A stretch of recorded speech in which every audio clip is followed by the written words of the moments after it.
La historia de Milei es la historia de un hombre profundamente solo. La relación que construyó Milei con ese perro te habla mucho de quién fue Milei para atrás. Él decide construirse otra realidad, que es un proyecto mesiánico. Lo es en un sentido literal. Hay casi una pelea de jurisprudencia con el Papa Francisco, quién es el representante de Dios en la tierra. Karina es hoy la persona más importante del gobierno nacional. Es un error comparar a estos movimientos con los fascismos de hace 100 años. Si mañana de elecciones gana Milei. Hoy nos acompaña en Cafeína Juan Luis González, periodista y autor de Loco, un libro que indaga en la figura de Javier Milei y desvela aspectos importantes de su personalidad. ¿Qué tal, Juan? ¿Cómo estás? ¿Qué tal? ¿Cómo les va? Muchas gracias por la invitación. Un gusto estar acá en España y sobre todo acá en Canal Red. Así que muchas gracias por la invitación. Gracias a ti, Juan. Estás en España presentando el libro, El Loco. ¿Qué acogida está teniendo? Estamos presentando el libro en España, es así. Ha tenido una gran acogida, porque creo que uno que contribuyó mucho en esa acogida fue el propio Milei, porque el libro salió justo o 10 días antes de que cuando él llegó a España y tuvo esta gran pelea con Pedro Sánchez y su esposa, y fue una cosa muy impresionante ahí, pues me consultaron, te diría, más de medios españoles que de argentinos en aquel momento, y le ha ido bien. La editorial acá, Península, ha tenido una buena idea de traducir, de cambiarle la bajada del libro, allá es El Loco. ¿Por qué se hizo eso? Ahí es el loco, aquí es el hombre que obedece a su perro, ¿no? Claro, acá es El Loco. Ajá, y la bajada es el hombre que obedece a su perro. Fue una idea de la editorial y es muy simpática. Allá en Argentina rebotó bastante porque fue muy simpática por la relación esa tan especial que tiene Milei con ese perro. Así que bien, vamos a estar de charlas acá, así que bien, muy bien recibida. Bueno, ya que estamos empezando a hablar de Conan y del perro y el hombre que obedece a su perro, que es el perro más conocido, ¿no?, del mundo después de Laika quizás, en el libro explicas un poco la relación de Milei con Conan, cómo lo clonó cuando se murió, cuántos perros le trajeron. Dices que hay como una contradicción, ¿no?, entre si son 5, son 4, ¿cuántos son y qué pasa con esta relación de Milei con el perro? Habla del momento muy especial que está en Argentina, ¿no? Porque esto que vamos a hablar ahora no sería noticia en ningún otro país y en ningún otro momento de la historia, si no fuera porque Javier Milei presidente, dice que en la Quinta de Olivos, y lo dijo varias veces, muy seguido lo repite, juega con 5 perros cuando en la Quinta de Olivos hay 4 perros. Y pues ya que murió uno de los clones de Conan, que Conan, el original, es el perro de Milei, muere en 2017, Milei lo hace clonar. Yo estoy muy metido en el mundo Conan, pero capaz que acá en España no se sabe tanto, así que si no se entiende vos me lo dirás. Y Milei lo hace clonar a Conan, ya muerto en Estados Unidos. Le llegan en el arranque de 2018 5 clones. Bueno, uno muere en el arranque de 2020. Desde ahí hasta entonces hay 4 perros. Todo esto que parece anecdótico, divertido, bizarro, etc., habla del corazón profundo del proyecto Milei. Hay todo un debate en Argentina, en el periodismo mismo. Incluso, de hecho, Milei contribuyó a ese debate cuando su gobierno, la Procuración del Tesoro de Milei, prohibió a nivel oficial al periodismo preguntar de los perros. Vos, si querés hacer un pedido de transparencia, un pedido de acceso a información pública, de los perros está prohibido por ley. El presidente dice que son 5, ¿no? O como le dijo Manuel Adorni, el vocero del gobierno, una frase que, bueno, esa frase, ¿no?, va en la misma línea. Con respecto a la cantidad de perros que pueda tener el presidente Milei, no entiendo en qué te cambia que sean 4 perros, que sean 5 perros o que sean 43 conejos. ¿Cuál es la diferencia?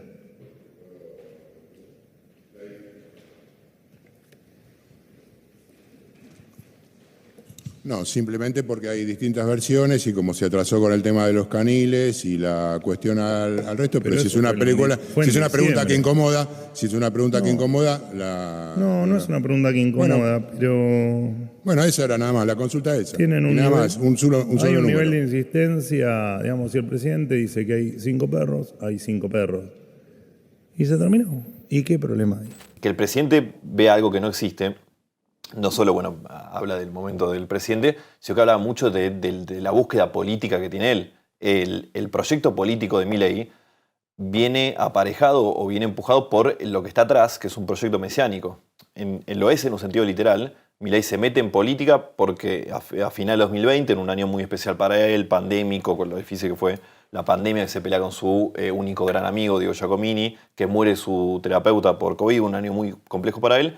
él dice recibir la palabra de Dios y tener diálogo con Dios vía Conan, el perro muerto, que cuando muere, según Milei cree, se va a sentar al lado de Dios.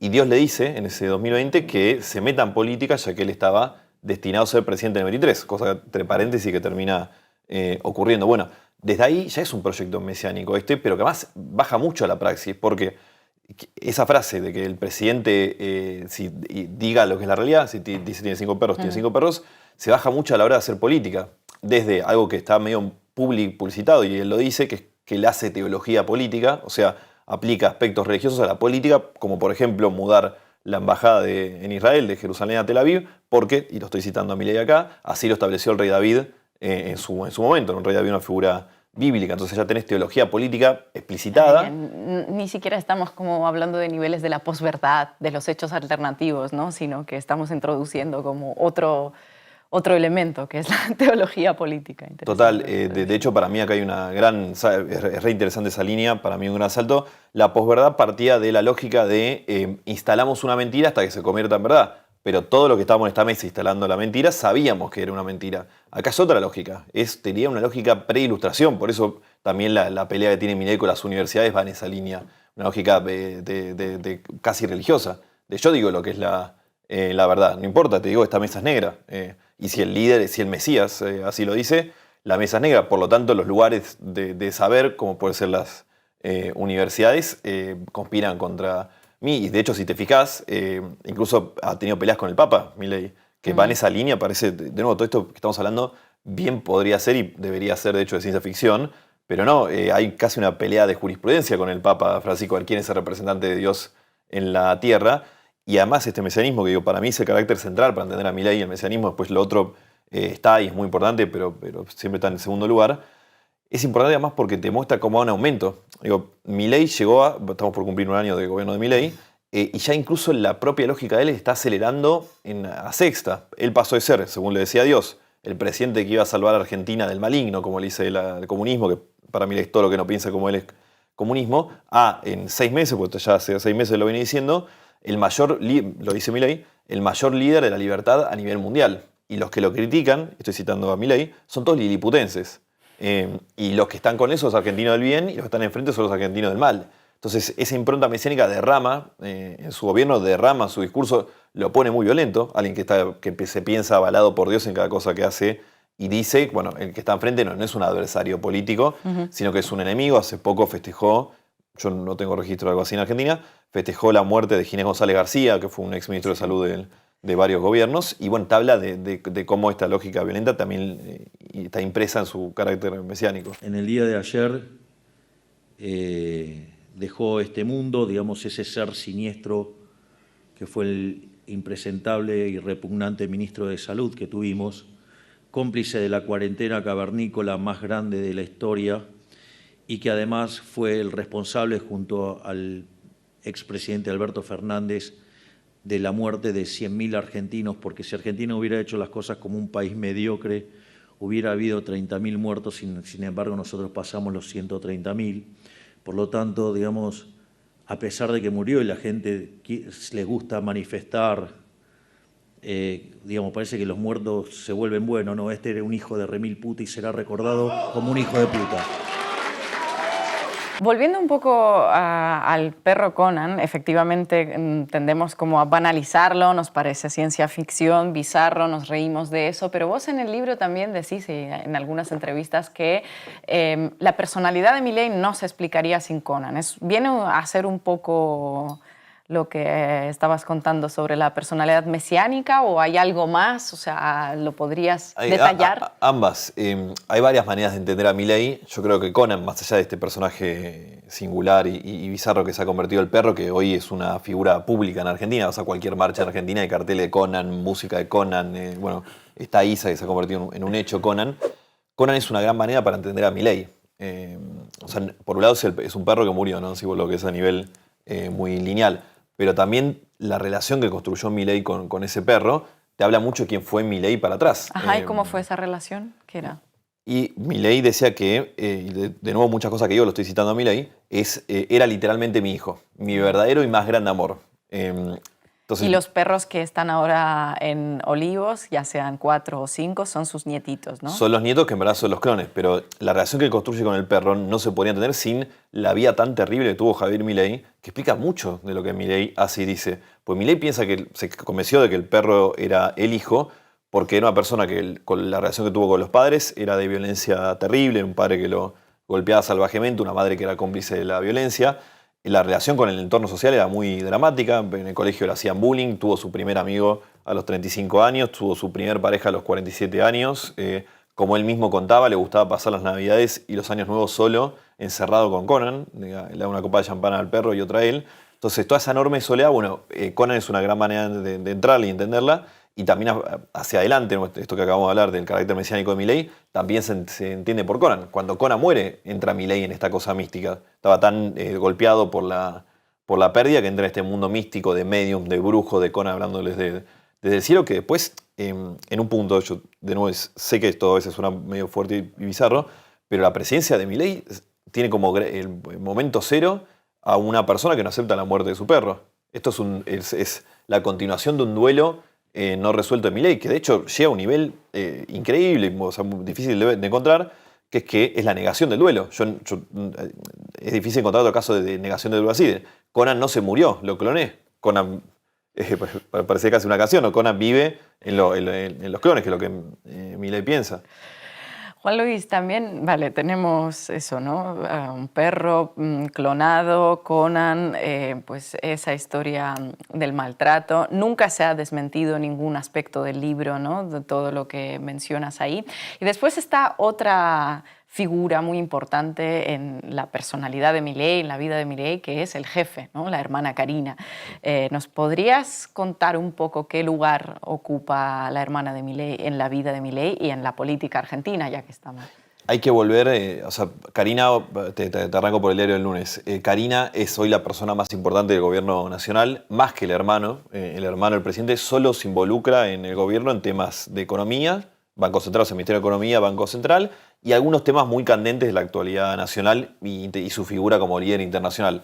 Todo el resto del Estado argentino depende de Karina Milei, y acá volvemos a lo singular de este gobierno, estos personajes. El lugar de Karina Milei en el gobierno no se explica por algo político, de hecho, cada vez que se manda a nivel político suele terminar generando líos, sino que su lugar político se explica por el monopolio emocional que tuvo y a riesgo tendrá siempre de Javier Milei. Esto se explica de nuevo por la vida. Hay muchas cosas que, yo en el libro lo digo, la historia de Milei es la historia de un hombre profundamente solo. Muchas cosas que pasan se insertan en esa línea. El lugar de Karina Milei va en ese lado. Hasta que tuvo su primer pareja a los 47 años, Daniela, hasta tuvo su primer amigo, Diego Giacomini, a los 35 años, el único ser humano en 35 años que no le dijo a Milei que era una basura, que lo golpeó, que lo humilló, que lo trató mal, fue Karina Milei. No solo había una cosa afectiva ahí, sino que acá entramos también en el delicado mundo de la salud mental.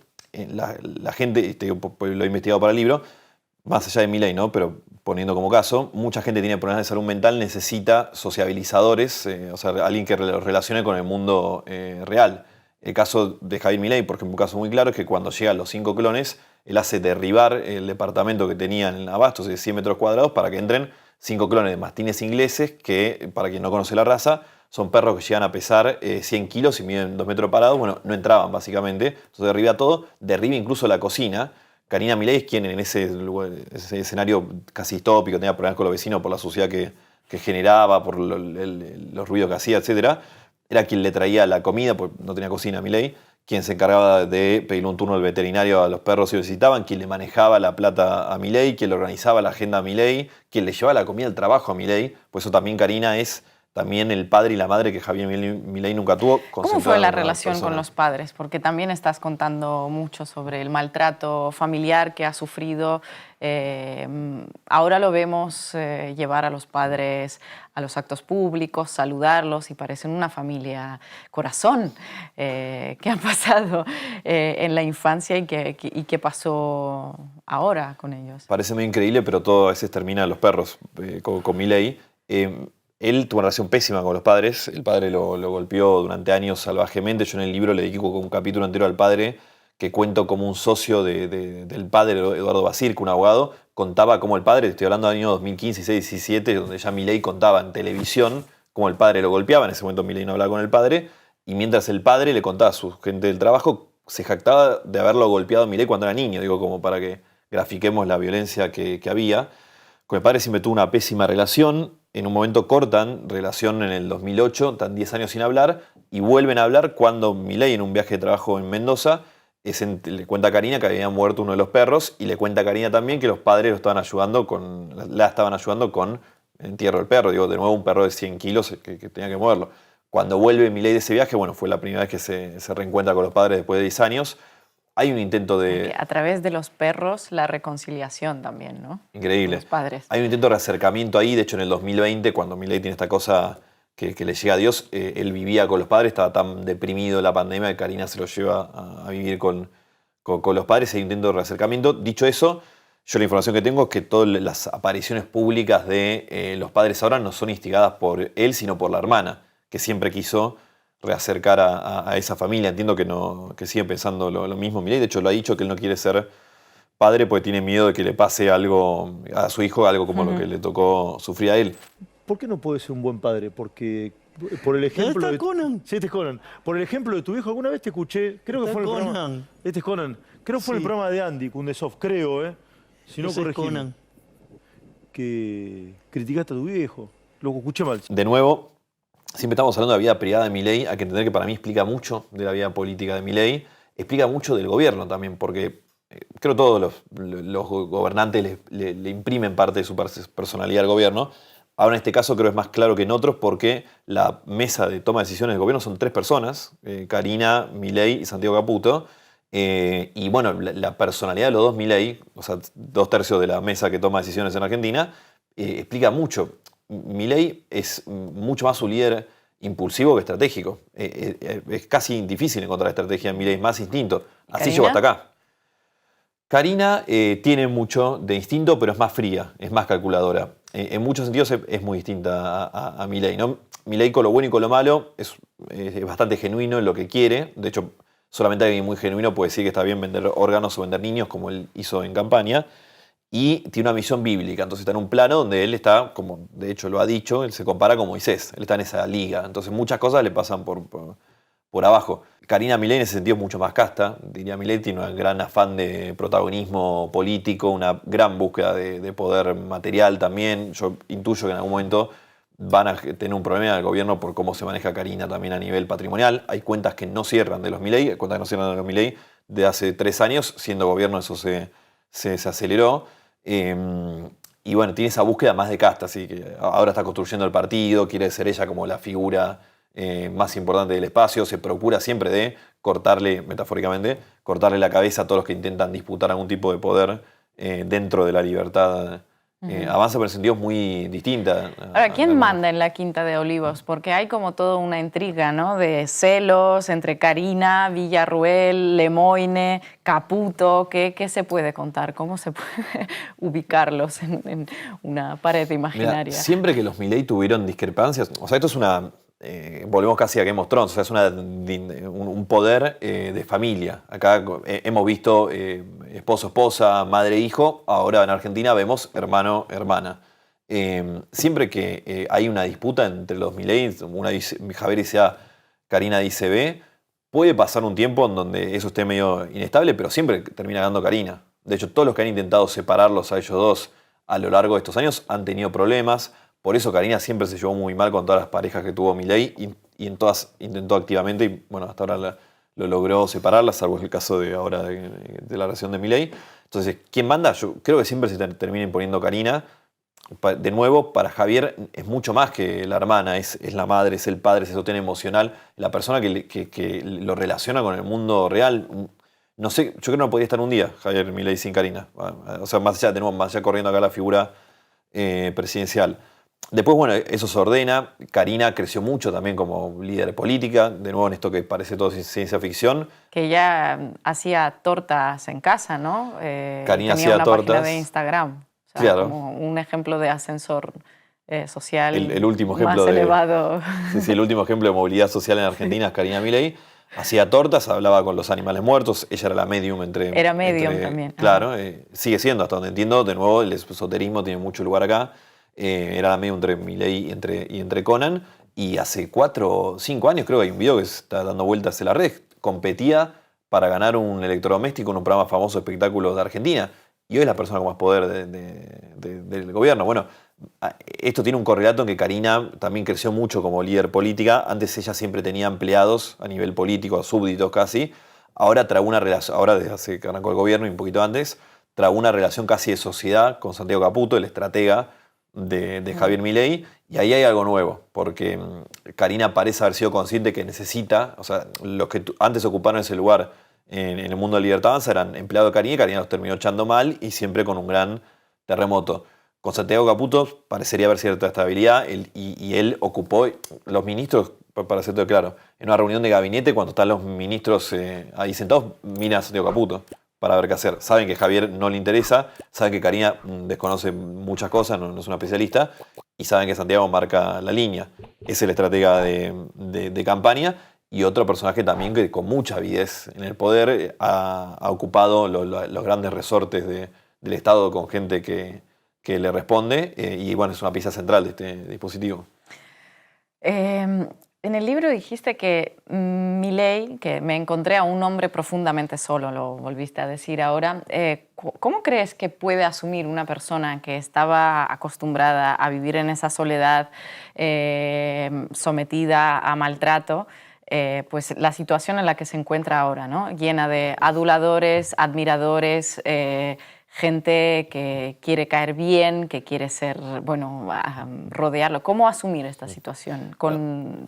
Partiendo de la situación ya mental de Milei, ¿no? En la que está hablando. No, aduladores bien, o sea, eso refuerza su convicción.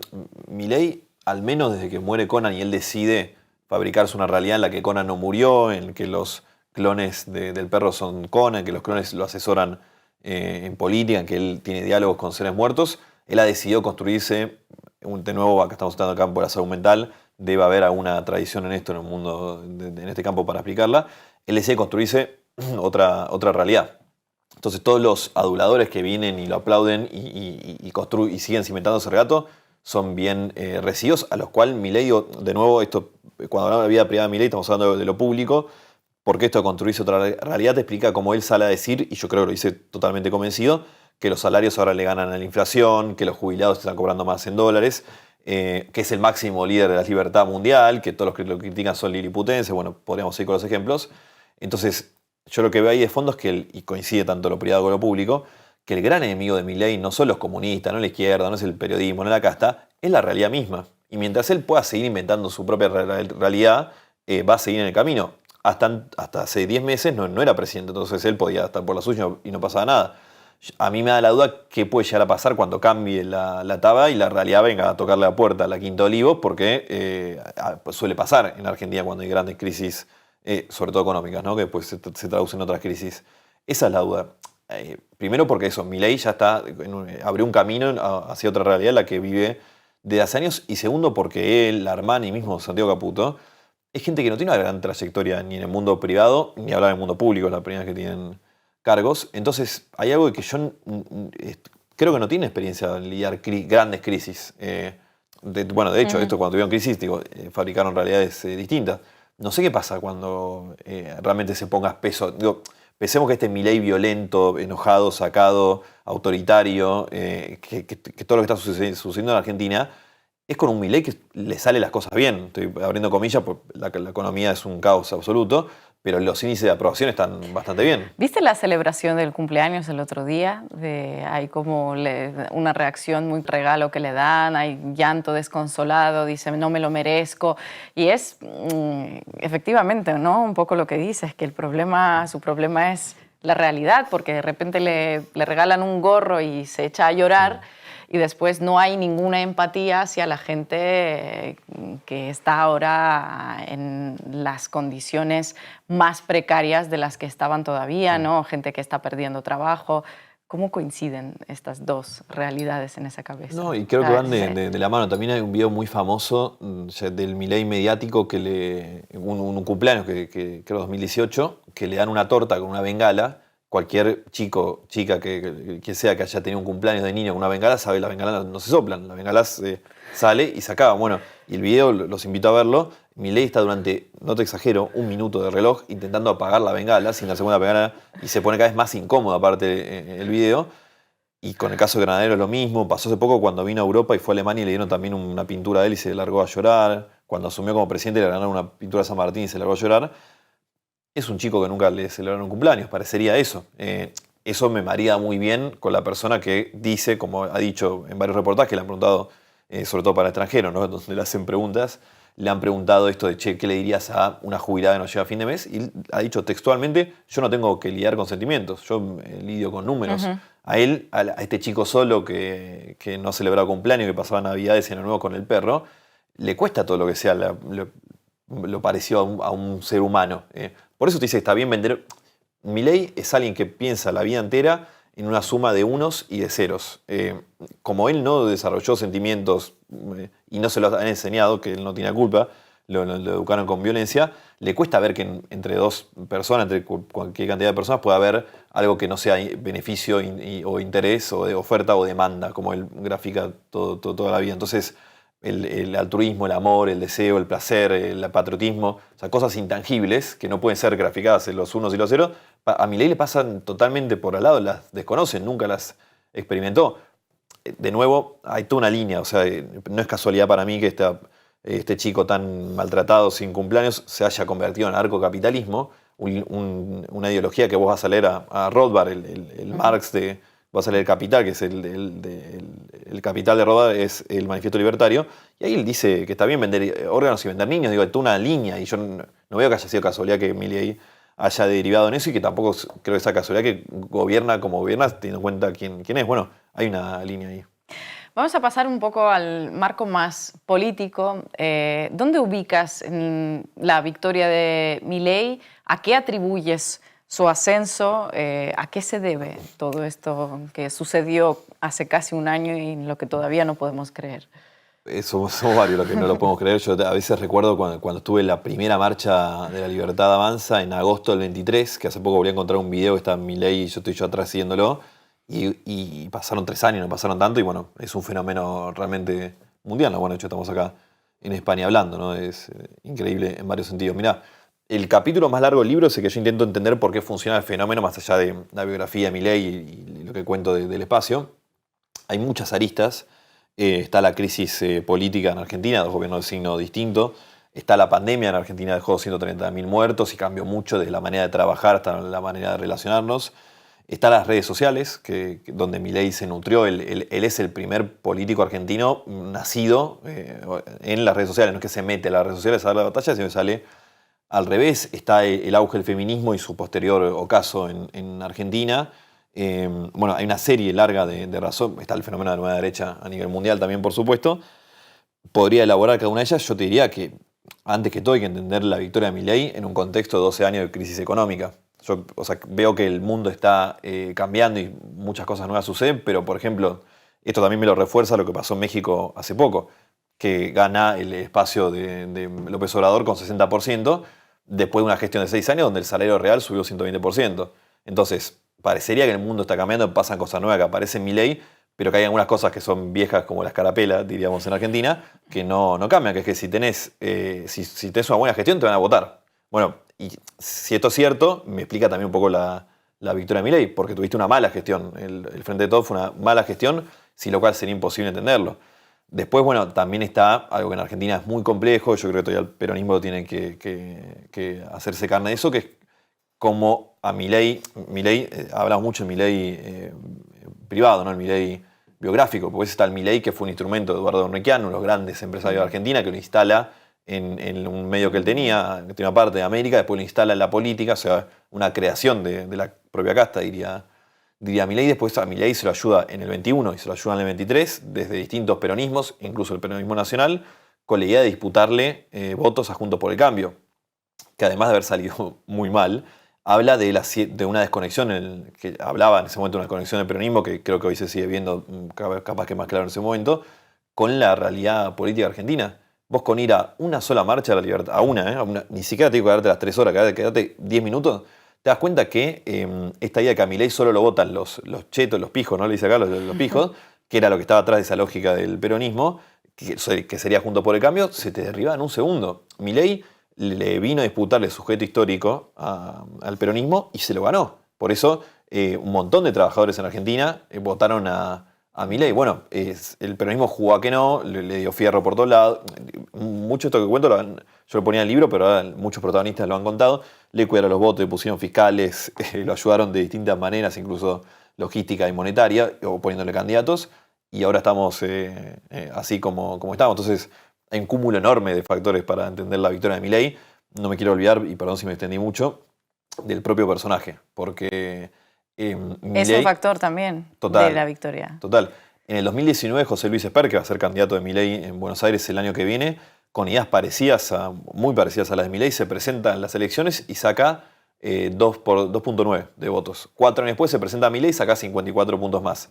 De nuevo pasaron cosas en el medio, pero el propio Milei es parte de la victoria por él, por lo estético, o sea, ya por cómo rompe con lo que es la política, los pelos, la campera de cuero, la banda sonora de Milei, que el rock and roll, que decía se viene el estallido y que se vayan todos, que la banda, o sea, se apropia por cómo apropia lo popular, te diría, en ese sentido, y también por la mística que tiene Milei, que esto es una cosa que a veces cuando uno lo cuenta genera escozor, pero Milei recupera romanticismo con la política, porque él te viene a proponer un relato atractivo, ya desde la lógica de algo nuevo, libertario.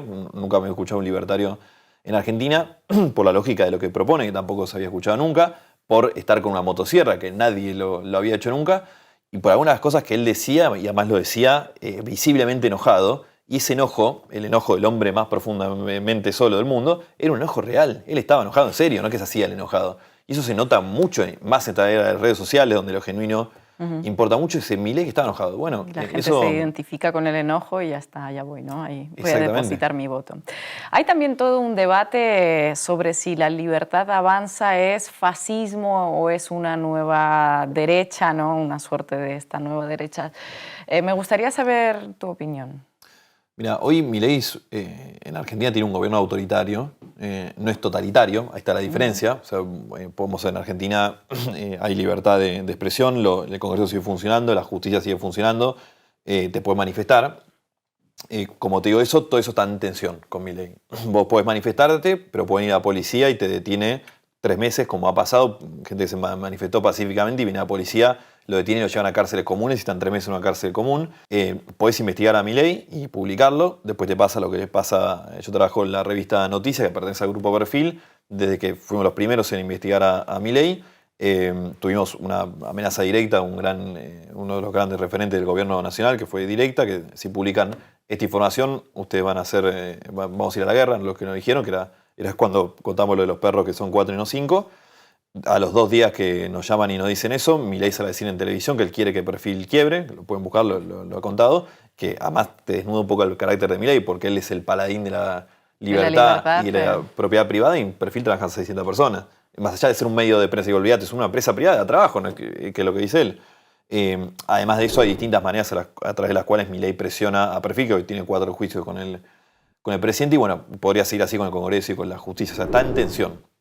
Sí, tiene un carácter autoritario, que es lo que nos lleva a la pregunta de qué tan nueva es esta nueva derecha.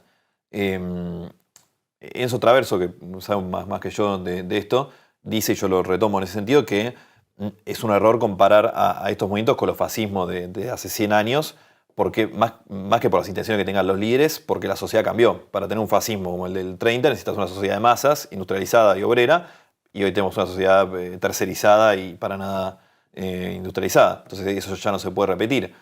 Ahora sí veo algunos aspectos que tienen alguna similitud en esto, y que en Milei se nota mucho, y la gente que está en el gobierno y en la banda tuitera paramilitar que tiene el gobierno se le nota mucho, que es una cosa muy vieja que el nazismo lo tenía, que es que el motor de tu política sea el odio. Hacer política en una hoguera conceptual, como Milei lo hace. Entonces vos agarrás a Alemania 30 de Argentina del 24 y te dicen había una nación que era grande y próspera y hubo una minoría, puede ser los judíos, puede ser la casta, que interrumpió el desarrollo de esta gloriosa nación. Yo los voy a exterminar, palabras que usan ambos, y cuando extermine a este virus que contamina el cuerpo de la nación, 12 metáforas biológicas que ambos usan, vamos a volver a ser Argentina que otra vez, que de nuevo solamente es culpa de esta gente. Entonces, ese vehículo del odio como vehículo, tira una lógica también muy populista, tira todos los problemas en una explicación muy sencilla y muy arcaica, tiene cierta similitud, a lo cual se le suma, en el caso del gobierno de Milei, que tenés gente que convive con una pata en el Estado y gente en el gobierno y una pata afuera, que son estos tuiteros, que tienen una búsqueda de hostigar y perseguir en las redes a veces y la realidad también. Además les pagan del dinero público, ¿no? A los tuiteros. Exactamente. O no les pagan. Para eso sí que hay plata, ¿no? Exacto, como se vio en el caso de la última manifestación, que fue un tuitero youtuber libertario, se llama Fran Fijap, que es un provocador que va a provocar con la búsqueda clara de tener un lío, bueno, hasta que lo consigue, que el otro día se traspasa un límite, digo, ya no fue un empujón, sino lo empiezan a golpear y aparece policía que estaba infiltrada en la marcha protegiendo a este chico. Entonces digo, ya no es, capaz que no le pagan directamente, pero sí le ponen los recursos del Estado. Anda una marcha a provocar para después decir que son todos unos violentos y te vamos a cuidar con la fuerza del Estado, sí, que en el fondo es la nuestra, sería lo que pagamos todos. Entonces sí, es una línea ahí muy, muy sensible. Y en este sentido sí detecto un fascismo, ¿no? El odio como motor político, eso es. Capaz que no es igual al fascismo del 30, pero va en esa línea.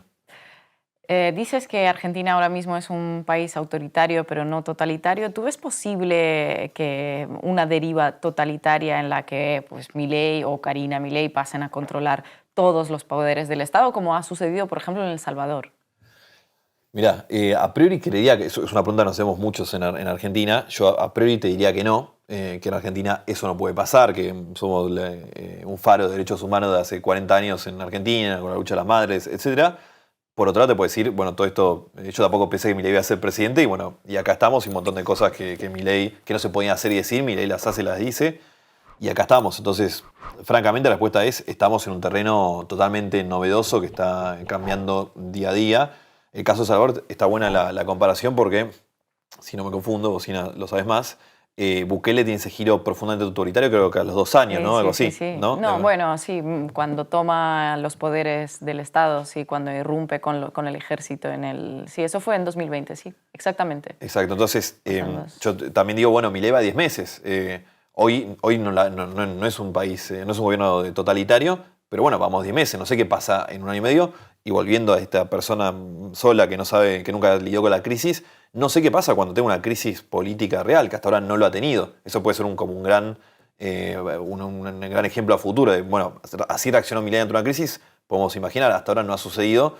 Si hay algo seguro en Argentina, que eso sale a la mañana y que las crisis aparecen en Argentina, entonces yo imagino que en un momento va a tener que lidiar. Entonces, digo, se está desarrollando. Es un fenómeno muy nuevo, en muchos sentidos muy nuevo, también en términos cronológicos. Acá, Milei, por ejemplo, para ver también lo totalitario, el día que asume, él dice, yo no vine a perseguir opositores políticos.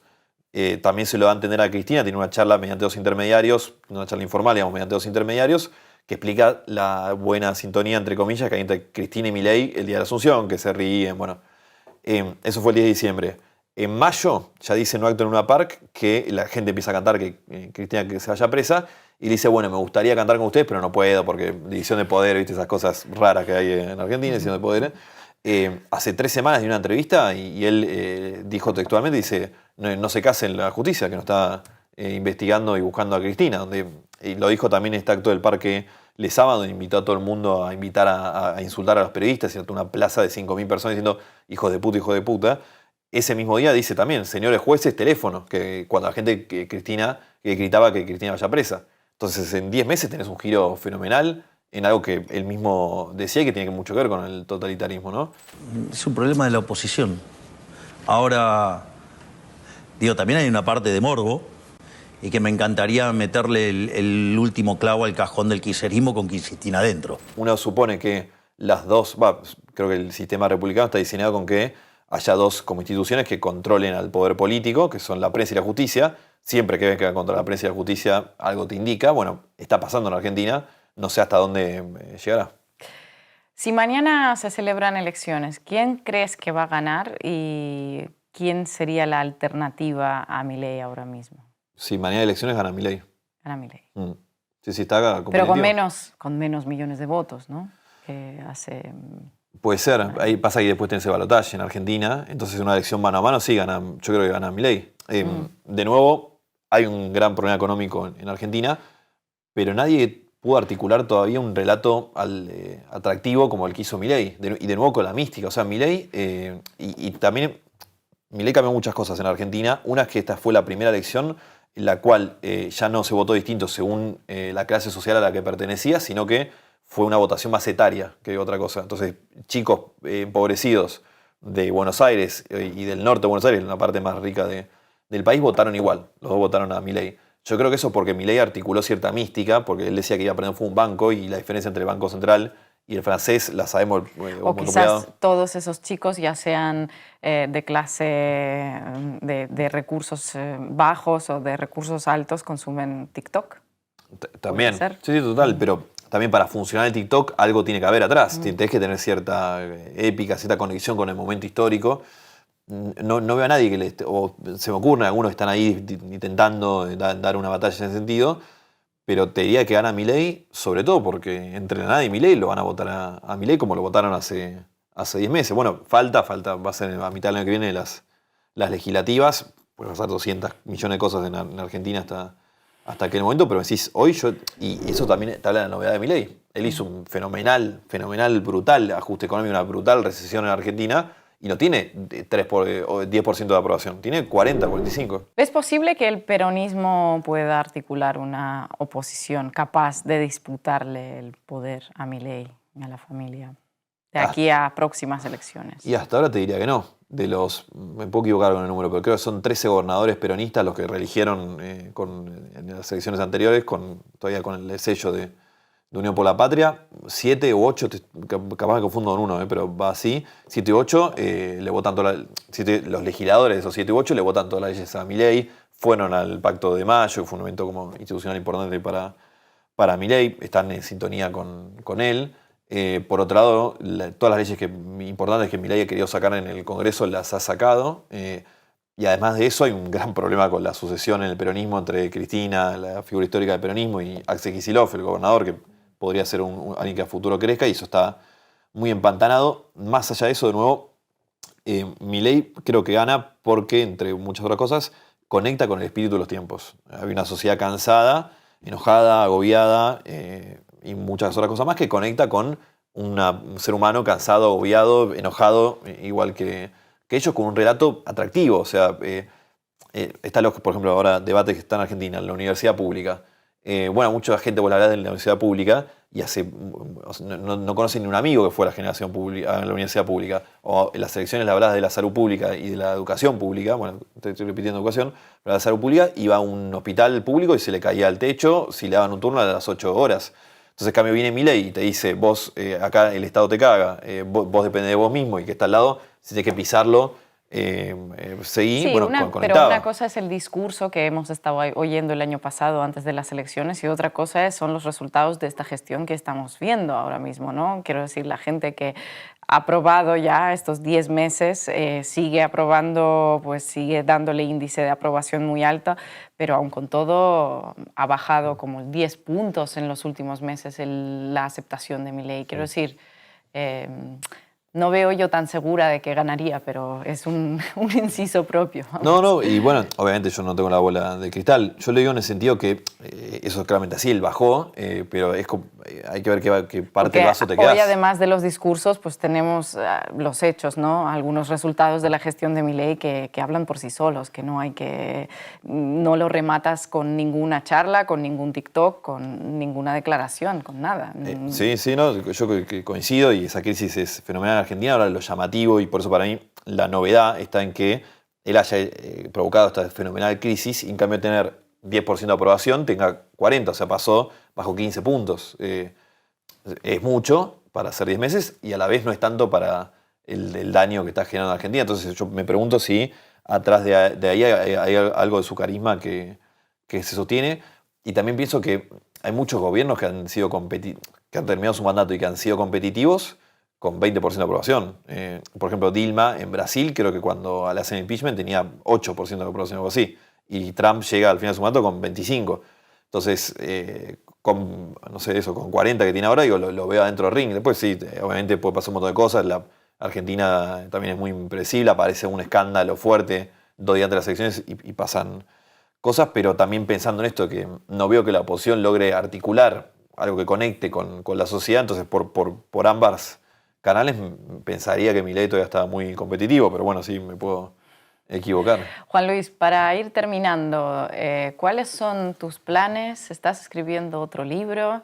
¿De qué va? ¿De quién va? Cuéntanos un poco. Estoy escribiendo otro libro, Las Fuerzas del Cielo, que es un poco esa figura que Milei la repite en todos los discursos, que él dice que él habla literalmente con las fuerzas del cielo. Bueno, explicar, algo charlamos hoy, explicar a este gobierno y al personaje a través de esta cuestión mística. Para mí en Argentina, parece que no, pero es un desafío, porque vos cada vez que te pones a hablar de esto, mucha gente, no solo gente que defiende a Milei, sino mucha gente del periodismo más tradicional dice, eso no es relevante, que vea un perro que no existe. Lo relevante es, no sé, o la crisis económica, para atender al proceso, ¿no? O quiénes son los que tienen el gabinete. Bueno, este libro es un poco una rebeldía con eso. Sí, mirá, yo creo que la línea es por acá, así que estamos investigando en ese sentido. Vamos a sacar la segunda temporada del podcast de Sin Control, que hicimos con Anfibia con El País de España, ya estaba por salir. Y bueno, ahí seguimos trabajando. ¿Karina Milei tendrá su libro? Karina Milei va a tener su libro, no lo estoy haciendo yo, lo están haciendo. Sí. A mí me pasaba eso, que a mí me ofrecieron hacer un libro de Karina Milei. Me pasaba eso, que la había un personaje siempre construyendo al margen de Javier, ya había hecho un libro de él y bueno, me interesaba más esta parte del fenómeno, ¿no? Que creo que explica todo el resto, ¿no? Lo mesiánico que te empuja lo político, pero bueno, un personaje para seguir, Karina. Juan Luis, muchísimas gracias por estar con nosotras. Muchas gracias por la invitación.